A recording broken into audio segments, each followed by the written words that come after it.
যেদিন কক্সবাজার থেকে চলে আসব তার আগের দিন কক্সবাজারে তাঁত ও বস্ত্র মেলা চলছিল। সেই মেলায় গেলাম, অনেক আনন্দ করলাম। এই প্রথম আমি মটকা চা খেয়েছি। অনেকবারই ফেসবুকে দেখেছি অনেকে মটকা চা খাচ্ছে, তো আমি এই প্রথম ট্রাই করলাম। হ্যালো এভরিওয়ান, সবাই কেমন আছেন? শুরু করলাম আরও একটি নতুন ব্লগ। আশা করছি ভালো লাগবে। আমাদের মাঝদিতে তো প্রতি বছর 16 ডিসেম্বর উপলক্ষে বিজয় মেলা হয়, কিন্তু এবার আর বিজয় মেলা হলো না, তাই মেলাকে অনেক মিস করছিলাম। আর কক্সবাজার এসে যখনই শুনলাম এখানে তাঁত ও বস্ত্র মেলা হচ্ছে, তাই আমরা এই মেলাটা আর মিস করতে চাইলাম না। মারিয়ার বাবাকে বলা মাত্রই সে আমাদেরকে নিয়ে মেলায় চলে আসলো। মেলায় প্রবেশ করতেই প্রথমে দেখলাম ওয়াটার ড্যান্স, ভীষণ ভালো লাগলো। অনেকক্ষণ দাঁড়িয়ে দাঁড়িয়ে ওয়াটার ড্যান্স দেখছিলাম। এটা কিন্তু আমাদের নোয়াখালীতে যে তাঁত বস্ত্র মেলা হয় বালুর মাঠে, ওখানেও এরকম ওয়াটার ড্যান্স দেখা যায়, ঠিক তেমনি একই রকম ওয়াটার ড্যান্স এখানেও হচ্ছিল। তো দেখে ভীষণ ভালো লাগছিল, আমরা অনেক বেশি এনজয় করছিলাম। মেলা কিন্তু অনেক বড় পরিসরে বসেছিল আর অনেক জিনিসের সমারোহ ছিল। এখানে বিভিন্ন ধরনের হিজাব, স্কার্ফ পাওয়া যাচ্ছিল, দাম মাত্র 100 টাকা, আর ব্যাগগুলো ছিল 150 টাকা করে। তো আমরা এখানে ব্যাগের দোকানে এসে অনেক রকম ব্যাগ দেখলাম। আর এখানে কাঁচের রেশমি চুড়ি দেখে তো একেবারে আমার চোখ ধাঁধিয়ে গেল। এরকম কাঁচের রেশমি চুড়ি দেখে আসলে ভীষণ লোভ লাগছিল যে কিছু কাঁচের চুড়ি কিনিনি, কিন্তু আসলে লং জার্নি করে আবার নোয়াখালী আসবো কক্সবাজার থেকে, চুড়ি যদি ভেঙে যায় এই ভয়ে আসলে আর কেনা হয়নি। আর এখানে অনেক রকম জুতার কালেকশানও ছিল, দাম ছিল 250 টাকা করে। মোটামুটি ভালোই লেগেছিল, অনেক রকম জুতাই ছিল, জামার সাথে ম্যাচিং করে নেওয়া যেত। যদি এটা নোয়াখালীতে হতো তাহলে আমি অবশ্যই নিতাম। আর এখানে চলে এসেছিলাম এরপর কোকারিজ দোকানে, বিভিন্ন রকম কোকারিজ আইটেম দেখলাম, ভীষণ সুন্দর সুন্দর কালেকশান ছিল। আসলে কোনো কিছুই তো এত দূর থেকে বহন করে নিয়ে যাওয়া সম্ভব হবে না। এমনিতেই আমার সাথে ছিল 3টা ট্রলি ব্যাগ, তার উপর যদি ব্যাগের পরিমাণ আরও বেশি হয় তাহলে তো একেবারে জার্নি করা আমার জন্য, বাচ্চাদেরকে নিয়ে খুবই কষ্টের হবে। তাই অনেক কষ্টে নিজেকে সংবরণ করেছিলাম। আর এখানে প্রচুর ব্যান্ডও ছিল, তো মারিয়াকে অনেক রকম ব্যান্ড কিনে দিয়েছিলাম। দাম ছিল মাত্র 30 টাকা করে। আর অনেক রকম মেলামাইনের জিনিসও ছিল। আসলে লোভ লাগছিল যে বিভিন্ন জিনিস কিনি, কিন্তু ওই যে বললাম নিজেকে অনেক কষ্ট করে সংবরণ করেছি।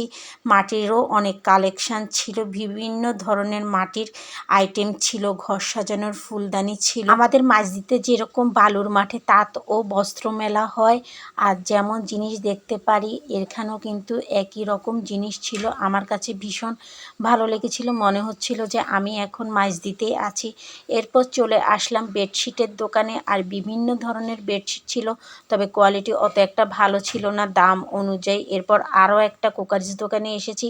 কোকারিজ দোকান অনেকগুলো ছিল, আর প্রত্যেকটা দোকানে ইউনিক ইউনিক ডিজাইনের কোকারিজ ছিল, তবে মান অনুযায়ী কোকারিজ আইটেমগুলোর দাম আমার কাছে কমই মনে হয়েছিল। মেলার অন্যান্য জিনিসের চাইতে কোকারিজ দোকানগুলো যতটা আমি ঘুরে দেখেছি, আমার কাছে কোকারিজ দোকানগুলোই ভীষণ ভালো লেগেছে। আর অনেকগুলো কোকারিজ দোকানই এখানে ছিল। আমার ইচ্ছা হচ্ছিল অনেকগুলো কোকারিজ আমি কিনে ফেলি, কিন্তু তা তো আর সম্ভব হবে না। এরপর মেলা থেকে বের হয়ে চলে আসলাম সুগন্ধা পয়েন্টের কলাতলি রোডে, আর এখানে মটকা চা বিক্রি করে।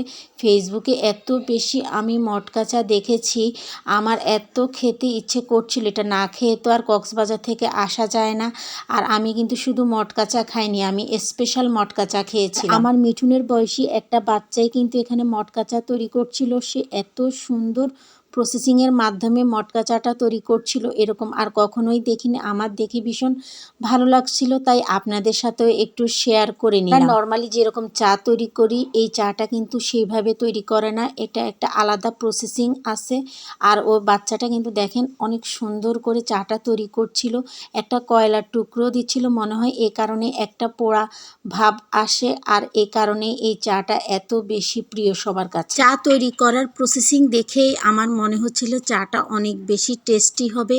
আর এখানে একটা জ্বলন্ত কয়লার টুকরো চায়ের মধ্যে ফেলে দিয়েছিল, এই জন্যই হয়তো চাটা একটু পোড়া পোড়া ভাব হয়, আর এ কারণে চাটা সবাই এত বেশি পছন্দ করে। এই স্পেশাল মোটকা চা বানাতে অনেক সময় লাগে, আপনাকে অনেকটা সময় এখানে বসে থাকতে হবে।